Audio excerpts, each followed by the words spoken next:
राधे राधे बच्चों, आपकी पढ़ाई अच्छी चल रही होगी। चलिए जी, आज हम लोग समझते हैं वायरस से जो वायरॉइड होते हैं वो कैसे अलग होते हैं।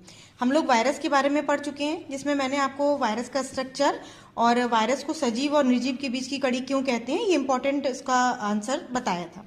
तो एक क्वेश्चन आप मिलते जुलते शब्द हैं जो पूछा जाता है कि, तो मैं उसके बारे में बता रही हूँ। सबसे पहले तो आप ये जानिए कि जो वायरॉइड्स होते हैं वो वायरस की तरह एजेंट होते हैं। ठीक है, ये वायरस नहीं होते पर वायरस की तरह ही इनका थोड़ा काम होता है। ठीक है, अब इनके अंतर को हम समझते हैं, जिससे बहुत सारे इंपॉर्टेंट क्वेश्चंस बनते हैं। वायरस और वायरड में मेन अंतर होता है कि वायरस में प्रोटीन मिलती है। वायरस की जो खोल होती है वो प्रोटीन की बनी होती है, लेकिन वायरड की खोल जो होते हैं वो प्रोटीन की नहीं होती है। वायरस में या तो डीएनए होगा या आरएनए होगा, जबकि वायरॉइड में केवल आरएनए मिलेगा। ठीक है, इस पॉइंट को याद रखिएगा बिल्कुल। वायरस की खोज किसने की? वायरस की खोज इवानोवस्की ने की, साइंटिस्ट इवानोवस्की ने की, जबकि वायरॉइड की खोज डायनर ने की थी। ठीक है, वायरस बैक्टीरिया जीवाणु से छोटे होते हैं, जबकि वायरॉइड जो होते हैं वो वायरस से छोटे होते हैं।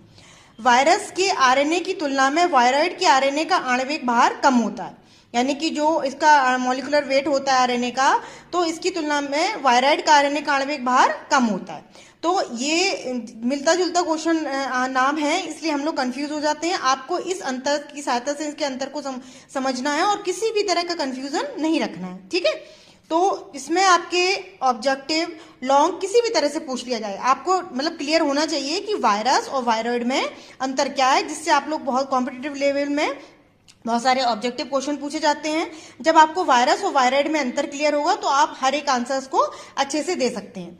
शॉर्ट क्वेश्चन है पर इसमें बहुत ही इंपॉर्टेंट क्वेश्चन है। थोड़े समय में बहुत सारे इंपॉर्टेंट क्वेश्चन को आप एक साथ में समझ सकते हैं। ठीक है, तो इसके अंतर को आप अच्छे से समझ लीजिएगा।